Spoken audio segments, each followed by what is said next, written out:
Dragon's Dogma. A game that originally released in 2012 is making its way over to the Nintendo Switch very soon. So I thought it would be nice to cover a few things about the game that you should probably know before buying it.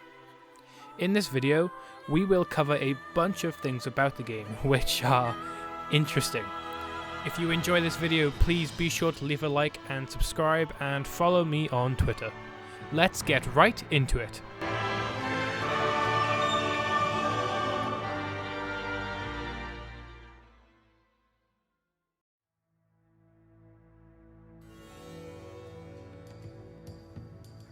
Dragon's Dogma has one of the most robust character creation systems that I have ever seen in a game. You can make pretty much anyone that you can think of. They even have Frodo Baggins as one of the presets, so yeah, good job Capcom. I quite like creating characters, so I thought that I'd show you some that I had made. Now, he does not get enough love, so give a round of applause to the biker dude from The Village People. Here is a neat Geralt character that I found the combination for online. If, you'd like to feel like you're playing The Witcher or something. Go play The Witcher. It's also really good. And here is Taylor Swift, if you're feeling like you want to murder things as an international pop icon. And here we have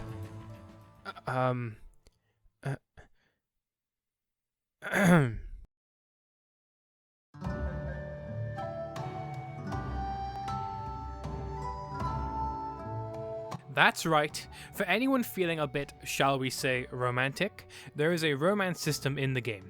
Handy if you don't feel like perusing the various tasteful romance simulators found throughout Steam. Your beloved, as it's referred to in-game, is a character that will appear in certain instances throughout the story. They can be virtually any character that you desire. A rugged blacksmith, Masterworks all, you can't go wrong. A mysterious witch, and yes, they can even be the one you've always dreamt of. Tonight the fisher knight leaves the humble shores of home for the heady depths of Cart. This is actually a pretty interesting system, as it means that you can forge a relationship with any character you actually like. There are a handful of characters that are more likely to be your beloved due to certain quest lines and events within the game, but rest assured, the man of your dreams will always be waiting. Oh, tut tut, no time for thanks, friend. The Duke awaits. When I play action RPGs, I find that one of the most important elements is the class progression, or in other words, the leveling up structure. Dragon's Dogma uses a system called vocations. In total, there are 9 vocations. You first have a choice of either a fighter, a strider, or a mage, which all play radically different from each other. You later get to choose from between a warrior, a ranger, a sorcerer, an assassin, a mystic knight, and finally the magic archer. A choice that you can change at any time by simply going to a vendor that allows it. They are all badass, and there isn't really a bad choice here. The leveling system in this game is so good, simply due to it giving you such drastically different styles of play. If you wanted, you could constantly be switching your character up, going from a badass warrior to a skilled sorcerer to a dexterous archer. Though, you might want to stick with one general style of character like a warrior or a mage, as when you level up, the vocation you're using will affect the stats that are increased. For example, magic-based vocations will gain stats related to the use of magic. But hey, it's your choice, so you go crazy. If you want to be a stabby guy who suddenly wants to become the newest student at Hogwarts, then be my guest. As you progress with a vocation, you will earn discipline points, which can be used to unlock 3 different things.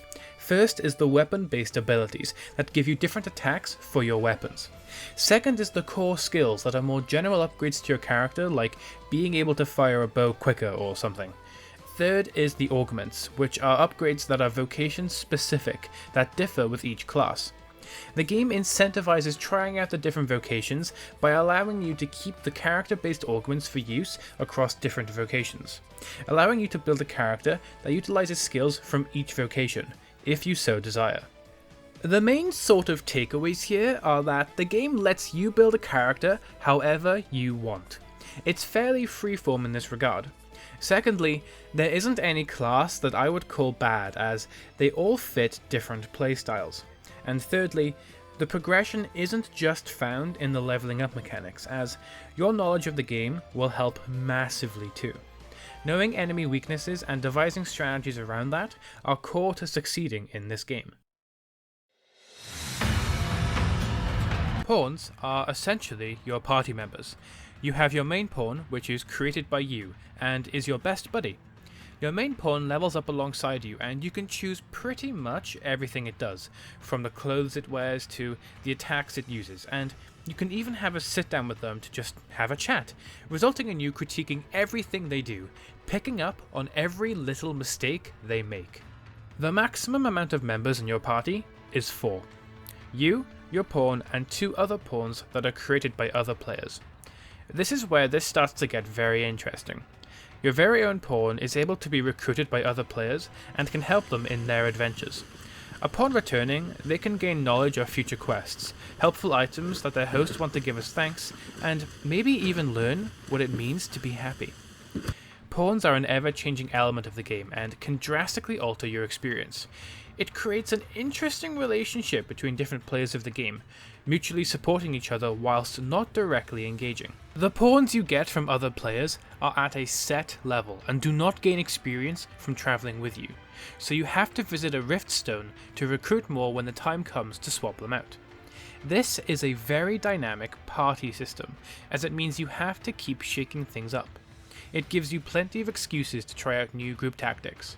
Want an entire band of fighters? You can do that. Want to travel with just your main pawn by your side? You can do that too. You can even travel alone, if that's what you want. When pawns get downed in combat, they do something very cool. If the pawn was downed quite far away from you, another member of your party may pick them up and carry them to you, so that you can revive them.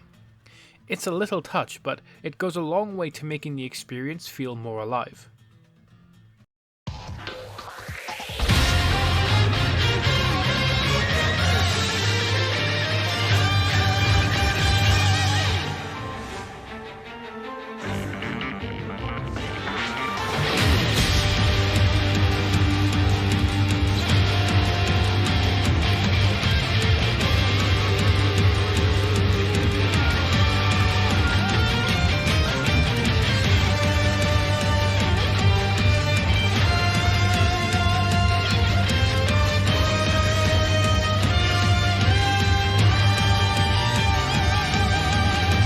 The thing that has led me to purchasing 4, soon to be 5, copies of Dragon's Dogma is its combat.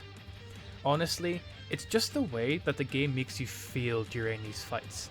Like, if you're attacked by a group of bandits, it can sometimes feel like a mad dash to try and take them all out as quickly as you can.